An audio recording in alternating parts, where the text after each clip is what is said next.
This video is sponsored by HelloFresh. HelloFresh makes cooking at home fun, easy, and affordable. Get mouth-watering seasonal recipes and fresh, pre-measured ingredients delivered right to your door with HelloFresh, America's #1 meal kit. And HelloFresh is my personal #1 meal kit too. Not only are their meals the most delicious of any meal kit service I've tried, come on, just look at these salsa verde enchiladas. But HelloFresh is also helping me meet my goal of cooking at home more often. It can be hard after a busy day trying to figure out what to make for dinner, which is when I usually turn to takeout or expensive delivery services. But it's easy to stay on track when there's 50 weekly options to choose from, each with pre-portioned ingredients that remove basically all the meal prep. And no more after-work runs to the grocery store either. Not only are you saving on gas, but nearly all of the HelloFresh packaging is recyclable. It's no wonder that they're the first carbon-neutral meal kit company. And if that wasn't enough, they've also partnered with Plastic Bank to prevent 10 million plastic bottles from entering the ocean each year. Delicious and ethically responsible? What more can you ask for? So what are you waiting for? Use my link or go to HelloFresh.com and use code POGInfograph16 for up to 16 free meals plus 3 surprise gifts across 6 HelloFresh boxes plus free shipping. Wouldn't it be great to win any argument? Well, now you can. Certain FBI negotiation techniques can make you successful at talking down confrontation and getting what you want. The surprising thing is that these are strategies you can use in any situation, whether you're trying to get a raise from your boss or attempting to persuade a friend that you're right. These techniques will make all the difference. If these tactics are good enough in hostage situations, they are good enough for your daily life. The first and perhaps most important thing to recognize before using any of these techniques is that you're actually in a negotiation situation. You may think you're having a normal discussion with someone when in reality, you're negotiating for what you want.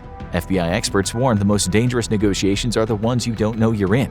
There are some keywords to listen for and then leverage in order to choose which tactic from this video will work best. If you hear words like I want, I need, or will you come out of someone's mouth, that means they're negotiating, and it's time to bring out the big guns. The trick is that once you realize you're in this situation, you need to get into the right mindset. During any negotiation, FBI agents are taught to remain calm, keep a level head no matter what happens, and if you lose control of your emotions during negotiation, the other person has already won. According to the FBI, you also need to remember that negotiations go both ways. You may not get everything you want, and you may have to concede a bit in order to get some of what you want, or no one will win. Negotiations are different than ultimatums in that there are ways for both sides to get something they want. Even in high-stakes circumstances, there doesn't have to be just one winner. It is once you accept that you're in the negotiation that it's time to adjust the way you think and how you're going to proceed from here on out. You need to ask yourself, what does the other person want and why? Once you're at this stage, take a deep breath and follow the expert advice divulged by FBI agents on how to get what you want out of the negotiation. This first technique might seem pretty obvious. However, the crazy part is that FBI negotiators were told not to do this for a long time. Then everything changed. Negotiators need to keep their emotions in check, but recent research has found that emotions in a negotiation can actually be beneficial to your cause. A good negotiation never ignores the emotions of the person they're talking to, and they certainly don't ignore their own. This should be the case when you're negotiating as well. By leveraging the emotions of the person you're talking to, you can find ways to connect with them, show them empathy, and work toward a solution. But in order to do this, FBI negotiators reiterate that you need to recognize and accept the emotions present and not repress them. It's recommended that whenever you're in a discussion with someone, you always need to watch, listen, and analyze what they're doing and feeling. In this sense, one of the best pieces of advice FBI negotiators give is to keep your mouth shut as much as possible, because the more someone talks, the more likely they'll be to make a mistake or divulge information that you can use later on. But this tactic isn't just for high-pressure situations in the field. You can use it in your own life as well. Oftentimes in relationships, there are decisions that two people disagree over. Rather than letting this disagreement build up into an argument, there might be a way to diffuse the situation and come to a decision using the embracing of emotions FBI negotiators recommend. If you find yourself disagreeing with someone or getting agitated, it's important to recognize that and step back from that negative emotion. The same can be said for the person you're negotiating with. If you notice anger starting to arise in the other party, you'll want to move quickly to one of the next techniques to help redirect the conversation to a more productive path. There are concrete techniques that the FBI uses when trying to make the other person feel like they're being heard. This can allow them to keep tensions down and move the conversation toward the desired outcome. One of the most powerful tools they use to do this is selectively mirroring the words of the opposite party. This strategy is used by FBI negotiators pretty frequently. How it works is that when the person you're negotiating with is done speaking, you repeat the last 1 to 3 words they just said. This is one way to show you're listening to them and their side of the argument. But there's another reason to mirror words. FBI agents have found that mirroring the last few words of the person they're negotiating with allows them to establish rapport with the other person. This is true both if you already know the person or are meeting them for the first time. Mirroring their words causes them to lower their guard slightly and feel safer divulging more information. Not only does the mirroring technique help build a rapport, but it also slows the conversation down. No matter how good you are negotiating, you'll always need time to think. Mirroring does not take a lot of effort and allows you to think while also building trust with the other person. The more they talk, the more you can listen and mirror their words. This will help you navigate the conversation and drive it in the direction you want. The next technique is subtle yet highly effective, according to FBI negotiators. There's a difference between feeling emotional and feeling empathy. The latter is a game changer when in a negotiation situation. It's important to recognize emotions in the person you're negotiating with, but it's even more important that you let them know you understand their emotions. This doesn't necessarily mean you feel exactly what they feel or have felt that way before, but you can share in the emotion. FBI negotiators call this tactical empathy. The best way to do this is by using phrases like "it sounds like you're afraid of" and "it looks like you're concerned about." Using this type of language tells the other person you're listening and empathizing with them. But this is a two-way street. According to FBI negotiators, it's also important for you to say what the other person might be feeling toward you before they do. For example, instead of waiting to be called selfish during a negotiation, it might be worth identifying that the other person might feel this way toward you. Saying something like, "I know this sounds selfish." As long as you're careful and plan what you communicate to the other party, you won't say anything that they aren't already thinking. The best part about using empathy is that it builds a connection with the person you're negotiating with, which helps build influence. This will allow you to reach a final destination that works in your favor. Expert negotiators say it's imperative to gain the other party's trust within the first 10 seconds after negotiations begin. The best way to do this is by using tactical empathy to show that you understand the other person's challenges. FBI negotiators use tactical empathy to identify key obstacles that the other party wants to overcome. This same technique can be beneficial in any negotiation you find yourself in. By listening and empathizing with the other person, you'll be able to uncover what is actually standing in the way of both parties getting what they want. You can leverage that information to show how what you're asking for can even alleviate some of the stress or challenges the other person is facing. This may provide the opportunity for a mutually beneficial decision to be made. To be clear, FBI negotiators make sure to point out that there is a big difference between empathizing and sympathizing. You don't need to show you agree with the other party. This is especially true in many situations that require an FBI investigator. If you and the other person agree, then there'd be no negotiation. You also don't need to necessarily show compassion for the other person either. If someone's being rude or unreasonable, you don't need to roll over and take it, but you do need to remain calm. Empathizing with the other person and showing them that you understand their side of the argument or what they're feeling is a good way to reduce tension and allow for forward progression.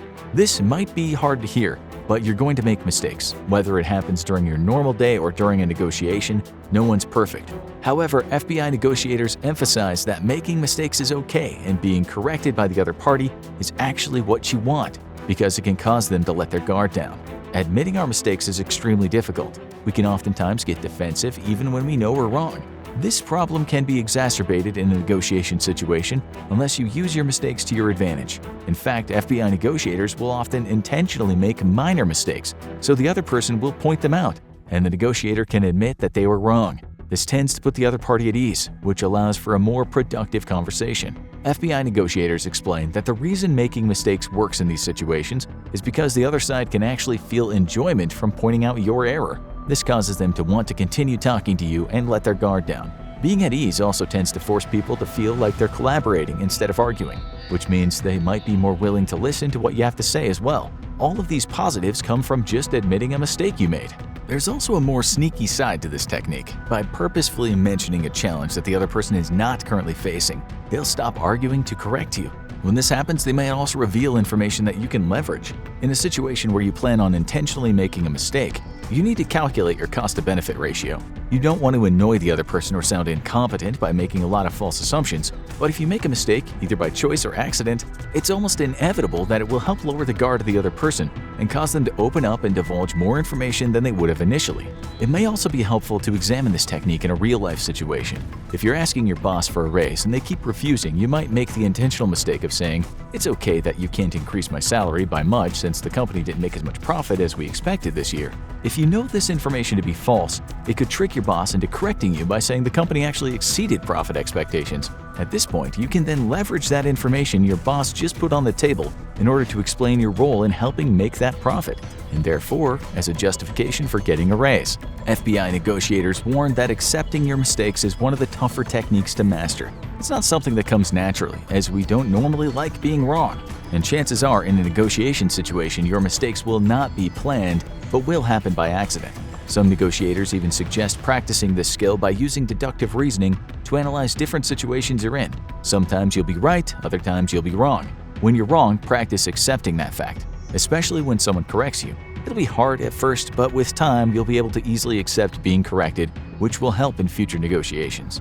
This next tactic might sound wrong to you, but according to FBI negotiators, there is one word you actually want to hear. That word is no. How can this be true, you might ask? It all has to do with the word yes being counterproductive. The problem with asking questions or giving ultimatums that someone has to say yes to is that it can push them too hard. This can cause them to close off from the conversation. Regardless of if you're right or not, getting someone to concede to you before the actual end of a negotiation can hurt your chances of winning. This is because people normally feel like there's a catch if they need to say yes to something during the negotiation process. In order to get around this problem, you can try framing questions in a way that no is the answer you want. A good example of this is, instead of asking someone, "Will you do this?" ask, "Do you have a problem with doing this?" The answer you're looking for is different for both questions, but the outcome you want is the same. The person being asked these questions during a negotiation is much more likely to give you the no answer than the yes answer, even if it ends up getting them to do the same thing. Also, allowing the other side to say no gives them a sense of power and control. To them, it feels like they aren't conceding anything because they aren't using an affirmative. FBI negotiators use this tactic by asking, "Is now a bad time to talk?" Obviously, the agent wants the other person to say no so they can continue the conversation. But if they asked, "Is this a good time to talk?" the yes might be much harder for the other person to say. Often, FBI negotiators use this technique to show that the requests they're asking for are not unreasonable.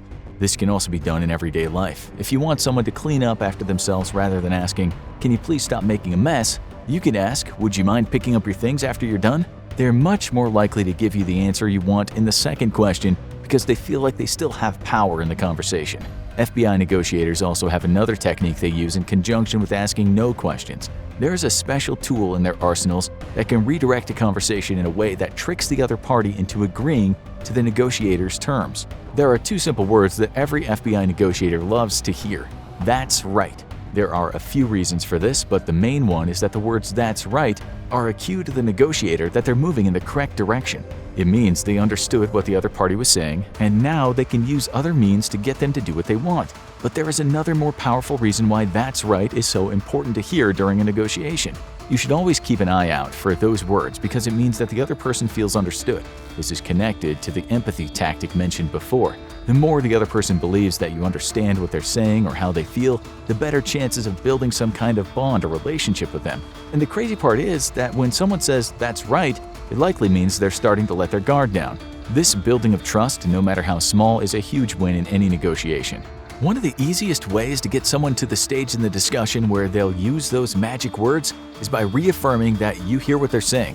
This can be done through the mirroring technique discussed earlier, but a more powerful way to get them to this point is by summarizing their perspective, saying something like, "I just want to make sure I understand what you're saying," and then restating their ideas might be enough. However, as we mentioned earlier, you're going to make mistakes. This summarization stage is a perfect place to find holes in your understanding, apologize for being wrong, and empathize with the other person. This will all gain you more favor and rapport with the other party, while also clarifying anything that you might have missed. Once you're both on the same page, the words "that's right" will likely be spoken. And then you know the negotiation is heading in the right direction.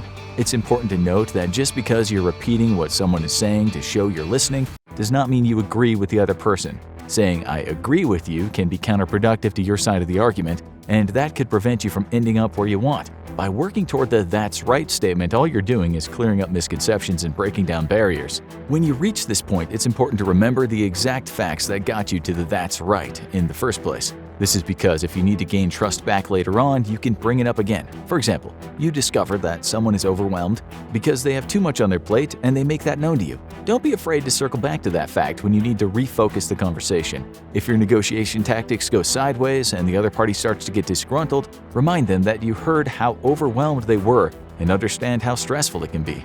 This will slow things down and allow the other person to vent some more. As they talk, you'll gain even more insight and be able to steer the conversation in the right direction. And here's a pro tip from the FBI negotiators. If you feel like you haven't empathized with the other party or gotten a "that's right" in a while, you're not laying it on thick enough. During a negotiation, someone really needs to know that you're listening to them and that you understand where they're coming from. If you don't feel like you've done enough to show you're listening to the other party, then you haven't. It's time to reevaluate and make sure you mirror their speech. Tell them that you hear what they're saying and heavily lay on the empathy. Otherwise, you are quickly going to lose any of the ground you already gained. The phrase "that's right" is a good indicator that your negotiation tactics are going in the right direction. FBI negotiators can't stress enough how important it is for the opposite party to feel heard. If you're given the opportunity, it isn't a bad idea to write down key points to come back to if needed. For example, if you're negotiating with someone over the phone, it might be worth jotting down notes on a pad for future reference. A perfect example of this comes from a hostage situation in the Philippines, where an FBI negotiator was brought in as a consultant. The kidnapper was holding a hostage and wanted $10 million to secure her release. The hostage taker maintained that war damages needed to be paid from over 100 years ago. The negotiator in the situation was coached by the FBI agents who told him to write down all of the grievances and repeat them back to the kidnapper. After doing so, the kidnapper stopped asking for the money, as he knew the negotiator had heard him. Eventually, the hostage was released and brought to safety.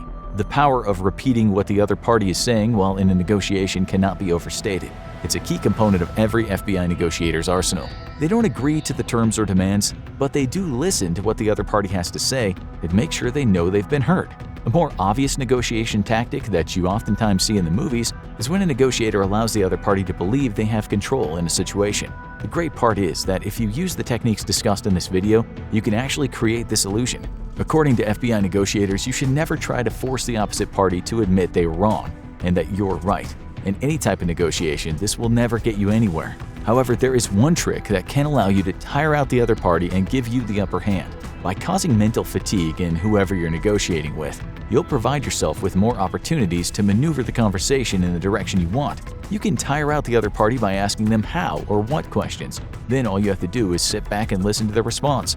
The more the other person talks, the more patient you are during a negotiation, the more likely you'll find an opportunity to gain an advantage. The harder you make the other person work in the negotiation by letting them speak more frequently, the more you'll learn about them and their situation. This will allow you to leverage their emotions later on, which brings us to this next technique you can use in your life when negotiating with someone.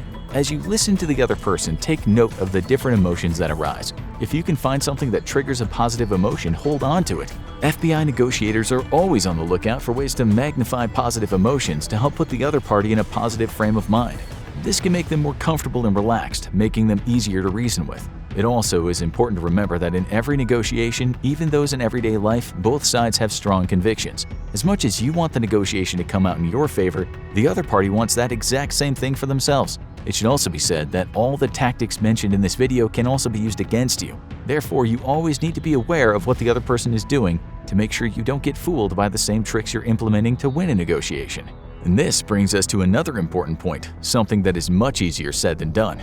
Regardless of the situation and how you feel, you must do this. FBI negotiators deal with the worst of the worst, and even though their job is difficult and the people they deal with have made very bad choices, the negotiator needs to remain calm and keep a semblance of respect. If the opposite party feels disrespected, they could do something rash, which might have terrible consequences in the situations that the FBI deals with. Even in your own life, when you have to negotiate with bosses, friends, or even family members, you need to remember to stay as respectful as possible. This doesn't mean you have to agree with the other party or even like them, but keeping the conversation progressing forward and moving toward a solution will never happen if either party feels like the other does not respect them.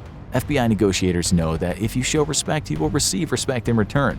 This is still true even if you don't like the person you're negotiating with. The main way you can ensure that you're showing respect is by genuinely listening and hearing what the other side has to say. It's when you actually listen that you can implement all of the techniques FBI agents use in their negotiations. Respect is even more important in your day-to-day life, because chances are you'll need to talk to whoever you're negotiating with again at some point. If your discussion was respectful and the other party felt you empathized with them and heard them out, it will help build a relationship that will benefit you in the future.